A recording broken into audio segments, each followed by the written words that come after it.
estamos. Got it. Ya. ¿Cómo están, hermanos? Un gusto poder compartir con ustedes un ratito en medio de la semana. Hace rato que no me daba la oportunidad de estar aquí. Estoy contento de saludarlos, de tirar la talla un rato, de saber cómo están. Y también contento de compartir una vez más algo de lo que el Señor dejó en su palabra. Eh, Han sido semanas en este grupo de estudiar cómo la Biblia nos lleva a ser cristianos, hombres íntegros e irreprensibles. Cómo la palabra de Dios y el Espíritu Santo nos empuja hacia una vida devocional de santidad íntegra. Eh, y cómo nuestro deber es tender a ese hombre perfecto, tender a ese hombre perfecto que es Jesucristo, y cómo también tenemos toda la asistencia divina, tenemos todos los recursos espirituales para ejecutar ese movimiento, ese traslado del Adán a Jesucristo. El Señor ha comenzado en nosotros una obra de santificación, y esa obra continúa hasta el día que el Señor venga. Así que en ese contexto nos encontramos, y se han sugerido algunos libros de la Biblia al respecto. Uno en particular es la carta que Pablo le escribe a Timoteo, a su discípulo. En la primera carta de Pablo a Timoteo, perdón, vemos que Pablo le da instrucciones acerca de hartos aspectos de la vida en la iglesia. Y le da estas instrucciones porque el contexto se desarrolla en que Pablo y Timoteo estaban de viajes misioneros juntos, y Pablo le pide a Timoteo en particular, cumpliendo el rol de pastor. Esa ciudad es Éfeso, ¿sí? A la que el Pablo mismo también le escribe una... Entonces se queda Timoteo ejerciendo rol pastoral, y como toda persona en posición de liderazgo, especialmente en el contexto cristiano, líder de iglesia, empiezan a surgir algunas situaciones, personas rebeldes, dificultades organizacionales, dificultades para realizar la gestión de la iglesia. También hay algunas cosas que parecieran ser un poco ambiguas, cosas que parecen que no están tan mal o cosas que parecen que no están tan bien, pero a veces faltaba algo de claridad o una línea que le permitiera a Timoteo decir como, ok, me rijo por esta regla y por lo tanto sé exactamente qué es lo que tengo que hacer. Eh, Hubo circunstancias en las que Timoteo no tenía esa claridad y por lo tanto siempre tuvo el mentoreo de Pablo. Y en esta carta vemos cómo Pablo es bien al grano y no titubea en las cosas que le dice a Timoteo acerca de cómo dirigir la iglesia. Eh, Ahí es donde nos encontramos, ahí es donde se encuentra la primera carta de Pablo a Timoteo. Voy a leer a continuación, a ver, antes de dar ese salto, perdón. Imagínate, no sé, en tu profesión o en el oficio o profesión que desarrollas hoy día. Todos partimos en algún momento en un tiempo de aprendizaje, o que desarrollaste en algún momento. Hubo un tiempo de aprendizaje, un tiempo de harto ensayo de error, incluso un tiempo donde hacíamos las cosas con una cautela especial porque estábamos aprendiendo y no queríamos cometer errores graves, etcétera. Llevándolo un poco a mi experiencia personal, yo entré al mundo laboral hacia el mundo laboral como de mi profesión hace bien poco, hace menos de un año de hecho. Eh, me dedico a ser ingeniero de software y tuve que aprender un montón los primeros meses y sigo aprendiendo de hecho. Pero los primeros meses había un trabajo que yo hacía con mucha cautela, como, con mucha atención y que hoy día puedo desarrollar con más libertad y más rápido y eficiente y mejor que antes. Sin embargo, eso no significa que yo no tenga desafíos que aprender hoy. Sí tengo desafíos, son nuevos, son distintos, quizás son un poco más hilando fino, pero sí hay nuevos desafíos, sí hay nuevas cosas a las que avanzar, sí hay nuevas cosas que aprender. Eh, Quizá algunos de ustedes lleva bastante tiempo en el contexto cristiano, asisten a una iglesia hace algún tiempo o por lo menos tienen conocimiento de la Biblia hace tiempo. Eh, y cuando ya llevamos tiempo, digo llevamos porque, ok, yo soy jovencito y también para mí es especial compartir esto de relación Pablo-Timoteo porque yo soy de los más jóvenes que está en esta reunión junto con el Javier. Eh, y claro, yo soy jovencito, pero ya voy para los 8 o 9 años asistiendo a ICISA. Eh, entonces al principio habían cosas que uno tenía como que pensar mucho, cómo hacer en el mundo cristiano, que tenía que aprender, pero con el tiempo se fueron haciendo como una disciplina ya adquirida. Eh, para mí congregarme el domingo no es... eh, Quizás para algunos de aquí lo es, no sé, ok, puede pasar, pero para mí no es como una lucha de que tengo que ir a la iglesia el domingo. Yo ya tengo seteado el domingo en mi calendario, y yo el domingo voy para la iglesia. Mis mañanas del domingo son ir a la iglesia. Mis amigos a veces me preguntaban, oye, pero ¿por qué te vas tan temprano el sábado cuando estábamos, no sé, carreteando o lo que sea? Y todos ellos saben que yo soy cristiano y yo me autodefino como canuto con ellos. Para mí no es un término ofensivo, entonces yo me refiero así. Y yo les digo, ¿qué hace un canuto un domingo en la mañana? Y todos me dicen, ir a la iglesia. Justamente, ir a la iglesia. Por eso me voy temprano hoy día que es sábado. Porque para mí estaba muy seteado. Y así quizás para ti hay otras cosas fundamentales del cristianismo que están como más o menos listas, ¿ya?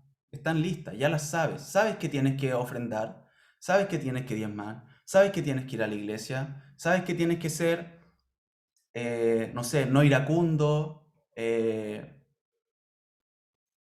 tienes que leer la Biblia, que tienes que orar. Y hay cosas que eventualmente podemos tener de alguna manera dominadas, ¿sí? Pero eso no significa, por muchos años que lleves en este ambiente, por muchos años que lleves siendo un hijo de Dios, que no hayan desafíos nuevos, que no haya para ti un aprendizaje nuevo, que no haya para ti un next step, un siguiente paso en tu vida devocional con tu Señor, con los hermanos. Entonces, el texto cuando yo lo iba leyendo, lo que vamos a leer ahora, me parecía bien fuerte en el sentido de que es una vara muy elevada, ¿ya? Y por eso quiero dar este contexto antes, porque hay más, hermano. Hay más en tu vida de santidad, por lo cual avanzar. Hay más en tu vida espiritual, devocional, moral, con las personas, con tu familia, con tu esposa, con tus hijos, con la iglesia. Hay más, puedes dar más.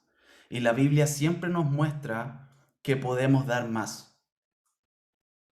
Seguramente hay cosas que ya dominaste en el cristianismo. Gloria a Dios por eso, porque son buenas disciplinas que te hacen bien a ti y le hacen bien a la gente que está a tu alrededor.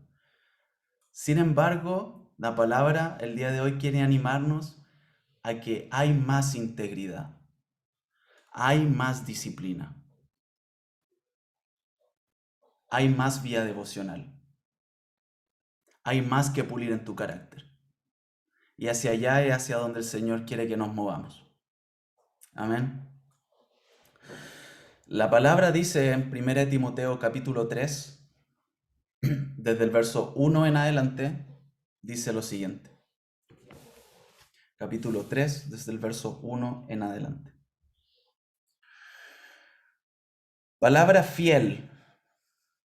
Si alguno anhela obispado, buena obra desea. Pero es necesario que el obispo sea irreprensible, marido de una sola mujer, sobrio, prudente, decoroso, hospedador o hospitalario, apto para enseñar, no dado al vino, no pendenciero, no codicioso de ganancias deshonestas, sino amable, apacible, no avaro. Y el último que vamos a leer, el verso 4. Que gobierne bien su casa, que tenga a sus hijos en sujeción con toda honestidad. Querido hermano, probablemente como a ti, probablemente como a mí, te vas a encontrar que este texto y esta enseñanza te hacen sentir insuficiente, que no das la talla, que el poncho te queda muy grande. ¿Sí? No sé si me explico.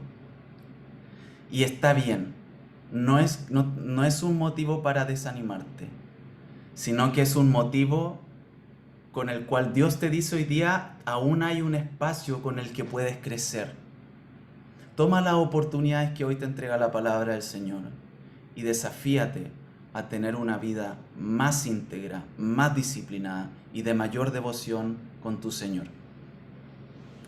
Entonces el verso 1 del capítulo 3 parte diciendo palabra fiel. Fíjense que Pablo dice esto con anterioridad en esta carta, en el capítulo 1 de hecho, dice palabra fiel y digna de ser recibida por todos. Y acá dice de nuevo palabra fiel. En el caso del capítulo 1 está hablando de que Jesús murió por todos los pecadores, siendo Pablo el primero de los pecadores. ¿Sí? Cuando Pablo dice palabra fiel es como ponerle un preámbulo a una frase muy importante de doctrina central. Es como cuando Jesús dice en verdad les digo. Es un énfasis especial.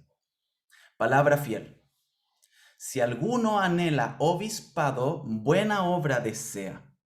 Recordemos que estamos hablando en el contexto de la gestión pastoral en una iglesia, de Timoteo, pastor joven, puesto por Pablo en la iglesia de Éfeso, ¿sí? Por lo tanto, Pablo le está diciendo a Timoteo, mira a tu alrededor. Y si ves gente que está anhelando el obispado, que está anhelando el liderazgo, que está anhelando el pastorado, anhelan algo bueno. Por lo tanto, es positivo. Si tú ves a tu alrededor que hay gente que está deseando ser pastor, estás viendo algo bueno. Gózate en eso, le dice Pablo a Timoteo. Cuando dice alguien que anhela, la palabra anhela significa literalmente como moverse en pos de, como una acción externa, ¿ya? O sea, Pablo le está diciendo, si alguien anhela obispado, le está diciendo, si tú ves gente que está con una actitud, con un movimiento, con un hacer que demuestran una tendencia al obispado, eso es bueno, ¿ya? No digo que sea el caso, no lo sé, ¿ya? La palabra no hace mención a eso. Pero puede ocurrir, y ha ocurrido de hecho en congregaciones cristianas, que el ver que se levanten líderes, todavía no instituidos oficialmente, pero sí vistos como líderes por la gente, algunos otros líderes lo tienden a ver como una amenaza de su autoridad.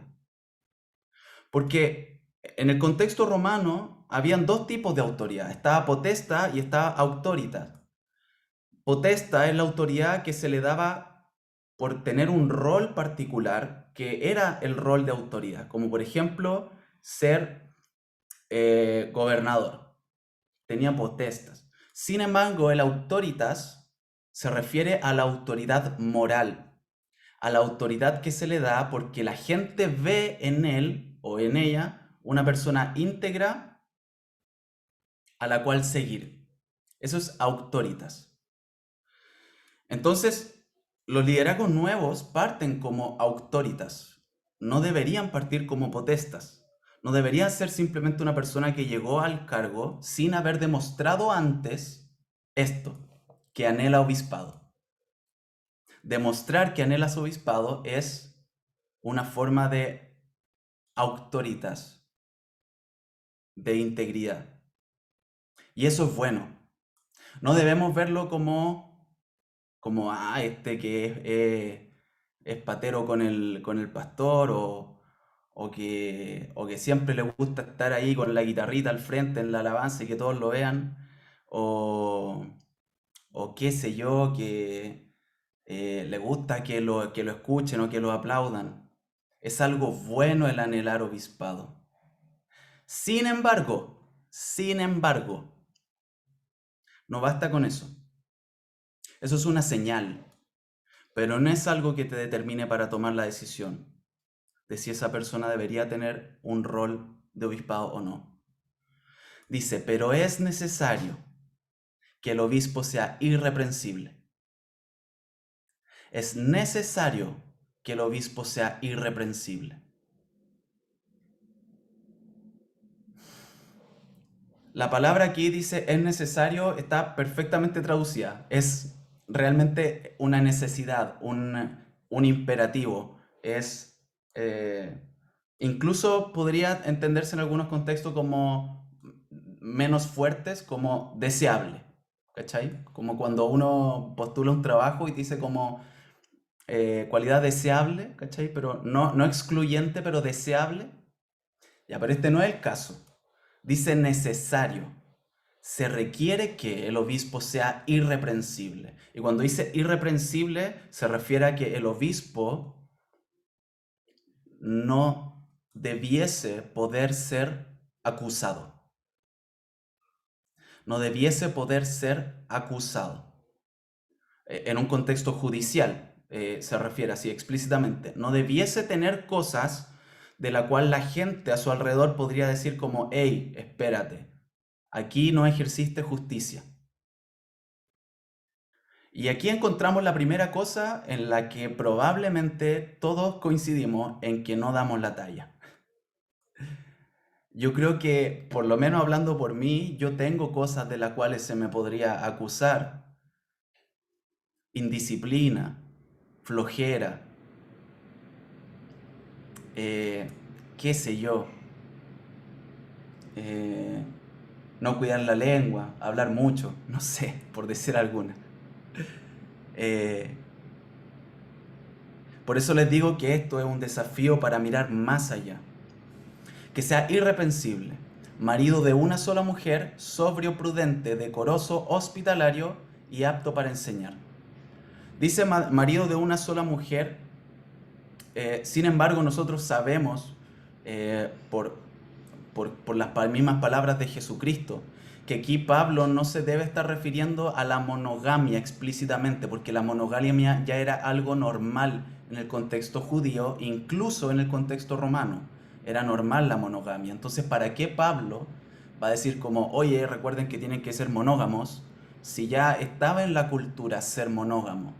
Y es porque Pablo está haciendo énfasis al ser marido en una sola mujer en el sentido más profundo del ser marido de una sola mujer. Amar, desear, pasar tiempo, tener un vínculo especial con solo una mujer, tu esposa.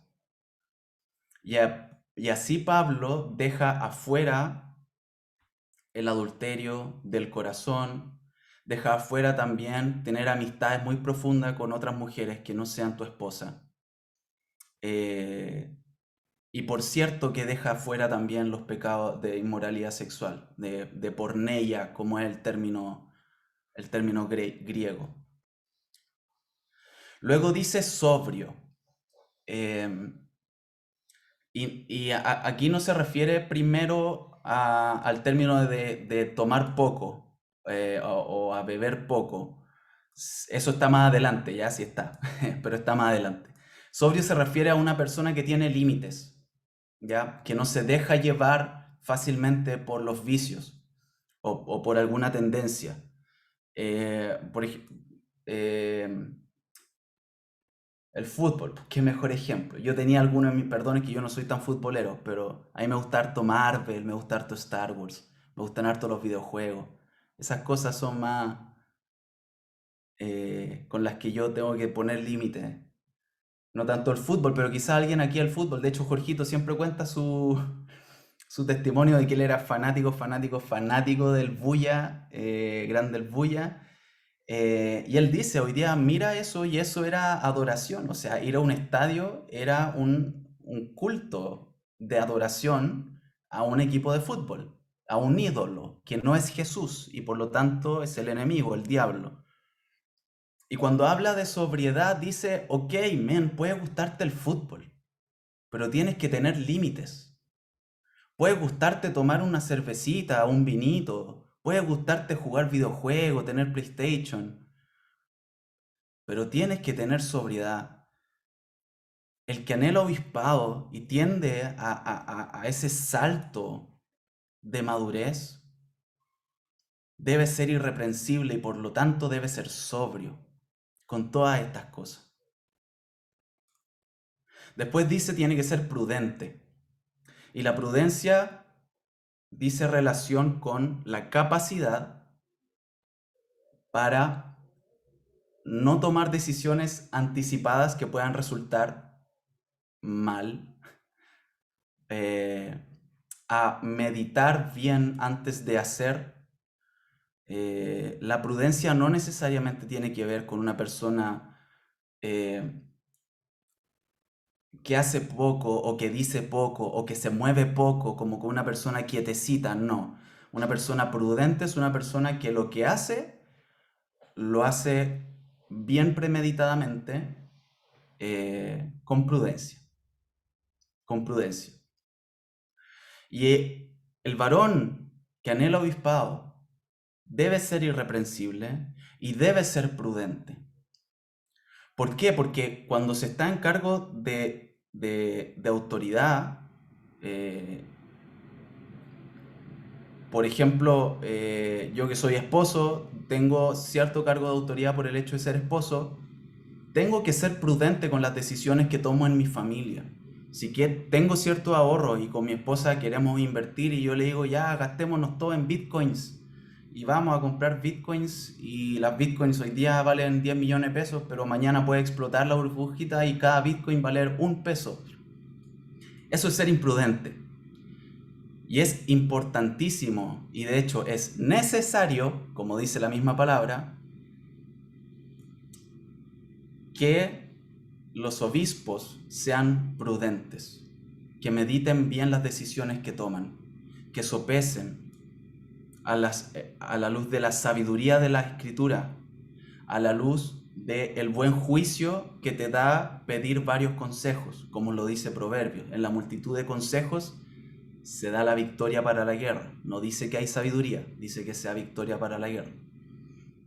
Es un poquito distinto, porque en la multitud de consejos tú puedes juntar los consejos para ver muchos puntos de vista que te lleven a generar una buena estrategia. Pero eso es un poco distinto a ser sabio. Eh, entonces es importante que el varón de Dios, que anhela obispado, sea prudente. Después dice decoroso, que tiene relación directa con cómo te comportas en determinadas circunstancias, una u otra. Esta a mí me llega pero completamente. Yo soy una persona que en general en la vida tiene poco protocolo, me cuestan los protocolos, no me gustan y por lo tanto me cuestan. No significa que los protocolos sean malos, son buenos en ciertos contextos. Y a mí me cuesta seguir los protocolos, pero los protocolos a veces son importantes, porque uno no sabe siempre dónde está, con quién está y cómo puede afectar tu palabra o tu comportamiento a las demás personas. Y estamos llamados a amar a las demás personas y a negarnos a nosotros mismos si eso llegase a ser necesario con tal de que tu hermano no caiga. Entonces, yo siempre tiro la talla con los jóvenes, además de venir aquí de vez en cuando yo voy con los jóvenes el día sábado, estoy como en esa etapa de la vida, claro, donde voy a ambos. Eh, y yo tiro harto la talla, pero me ha pasado a veces que por tirar mucho la talla, de repente como que fue fuera el tiesto. Me ha pasado más de una vez. Eso es falta de decoro, ¿ya? Eso es falta de saber dónde estáis parados. Y es necesario que el obispo, el siervo que anhela obispado, sea irreprensible y por lo tanto decoroso, que sepa comportarse en diferentes contextos. Después dice hospitalario, hospedador, eh, capacidad de tratar bien, con respeto y servir a extraños. Extraños puede tomarse en el término extranjero como foráneo o simplemente extraño, una persona que tú no necesariamente conoces mucho. Esto no significa que le vamos a abrir nuestra casa de par en par a cualquier persona que yo no conozca. Lo que está diciendo el término hospitalario, de hecho, ni siquiera necesariamente siempre hace referencia a abrir la casa, porque se derivan de la misma palabra, hospitalario, hospedar, hogar. Sin embargo, dice más relación con la capacidad de ser servicial con personas que incluso tú no conoces, en la calle, en la iglesia, en tu trabajo, en la micro. El que quiere pasar por al lado y que quiere virar en segunda fila pero no alcanzó a meterse antes y tú veis que está señalizándose y pasáis de largo nomás por el tuyo, no le das la pasada. Eso no es ser hospitalario. Fíjense, no tiene nada que ver con una casa, pero no es ser hospitalario. Hacer el bien y servir a las personas que yo no necesariamente conozco. El siervo que anhela obispado debe ser irreprensible y por lo tanto debe ser hospitalario. Y aquí hay una que es muy importante y es importante porque de hecho Pablo después habla acerca de los diáconos. Y cuando habla acerca de los diáconos, dice exactamente lo mismo que estamos hablando acá. Lo mismo, copy-paste, excepto por una cualidad, apto para enseñar. Y esa es la gran diferencia entre tener un diácono y tener un obispo, que en la iglesia de hoy en día pueden tener muchos nombres distintos, ¿ya? Ujier y maestro, no sé, lo que sea. El nombre que le ponga en el contexto de iglesia. Esta es la diferencia entre, como llamarlo de alguna forma, el cargo superior de liderazgo eh, y la persona que tiene un cargo de servicio particular en la iglesia. Y es que sea apto para enseñar. Estoy hablando de lo que exponemos en el libro de Timoteo. Ya hay otras cosas para el cargo pastoral, ya, pero estamos hablando de esto. No hagan doctrina de un versículo, así nacen las herejías. No lo hagamos. Eh, entonces, esta diferencia es importante. Porque fíjense ahora uniendo todas estas cosas, cuando pensamos en el cargo de obispado, cuando pensamos en el cargo de liderazgo, requerimos de una persona que sea íntegra, una persona que no solamente se le deba honra, sino que también una persona que inspire honra. No solo una persona que tenga autoridad potestas, sino también una persona que tenga autoridad auctoritas, una autoridad moral dada por la integridad evidente delante de todas las personas. Y por lo tanto, para liderar un grupo en el mundo espiritual, en la iglesia de nuestro Señor, Es necesario, como dice la palabra, la sobriedad. Es evidentemente necesario que un líder no puede andar como un volantín sin cola ante todas sus pasiones, sean estas cuales sean, la serie que te gusta, la cerveza, un partido de fútbol, el videojuego, lo que sea. No puede andar como un volantín con cola si tú estás a cargo de personas y por lo tanto es necesario que seas sobrio. Tampoco puedes ir tomando decisiones aguerridas por la pasión del día, porque esas decisiones pueden tener consecuencias sobre la vida de otras personas. Y por lo tanto tienes que ser prudente. También tienes que saber comportarte en determinados contextos, porque en la iglesia hay pluralidad de personas y tienes que saber comportarte adecuadamente con cada una de ellas por amor, incluso si eso significa negarte a ti un poco. Y por lo tanto debes ser decoroso. También asimismo debes ser hospitalario. También asimismo el obispo debe ser apto para enseñar, porque es referente para las demás personas y es la persona que está a cargo de esparcir la luz del Evangelio, alimentando con la palabra de verdad a todas las ovejas.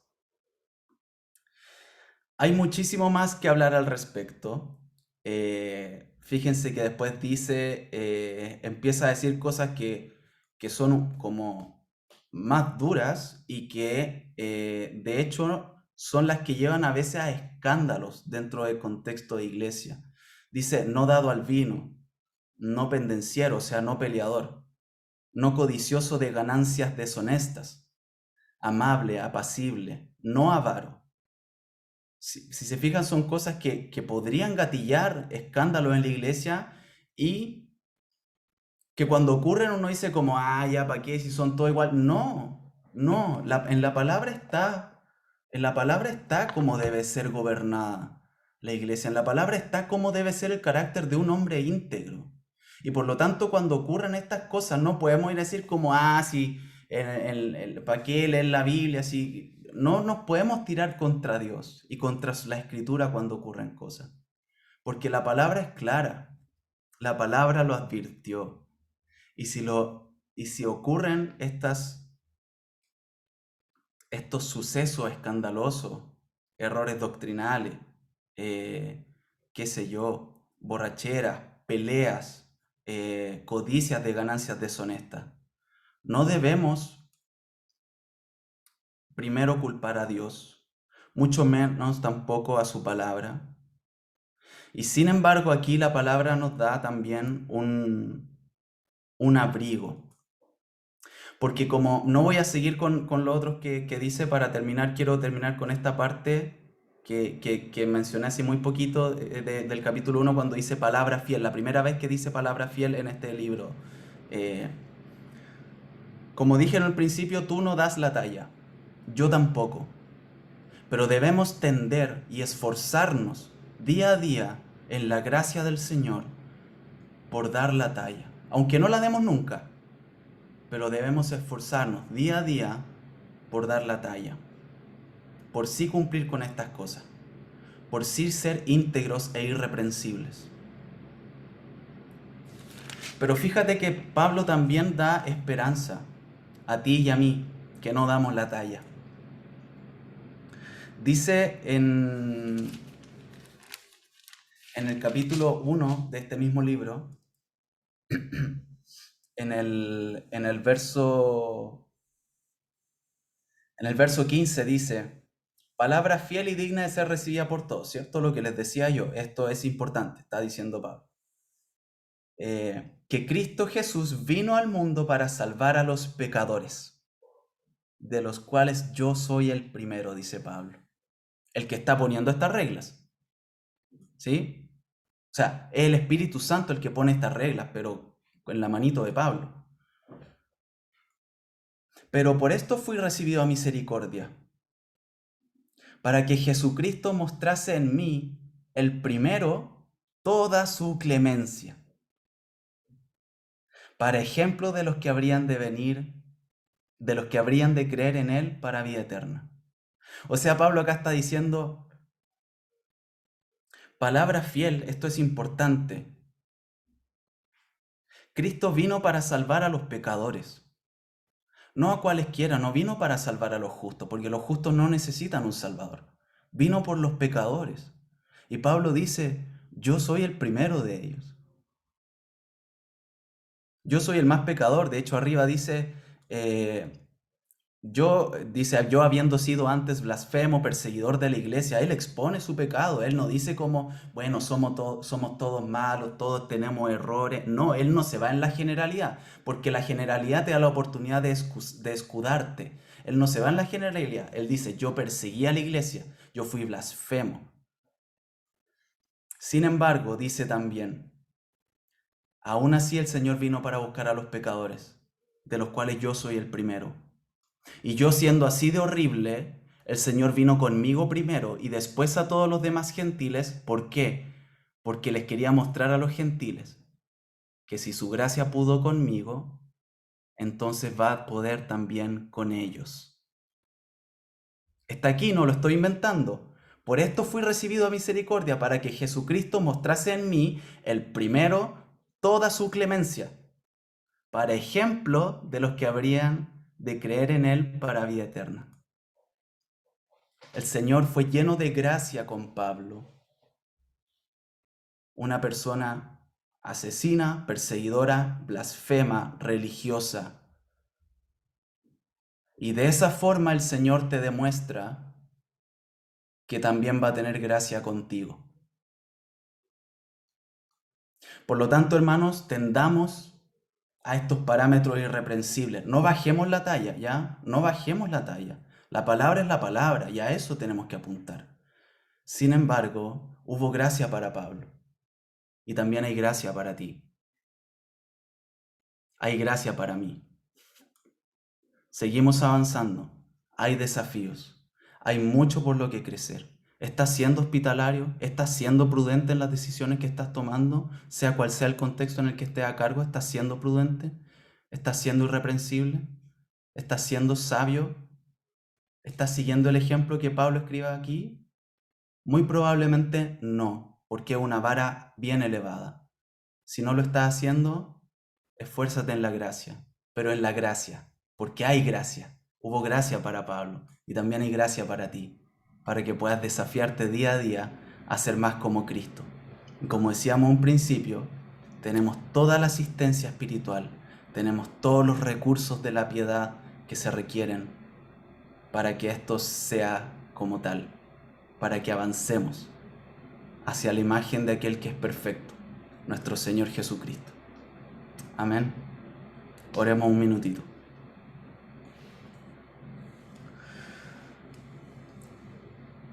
Señor, tú eres hermoso, tú eres bello, tú eres santo, tú eres bacán, Señor, en múltiples sentidos. Tú eres santo, santo, santo. Y por lo tanto, tus estándares, Señor, también son tremendamente elevados. Como son más altos los cielos que la tierra, así son mucho más altos tus pensamientos que nuestros pensamientos. Como son más altos los cielos que la tierra, así son mucho más altos tus medios para hacer las cosas que nuestros medios.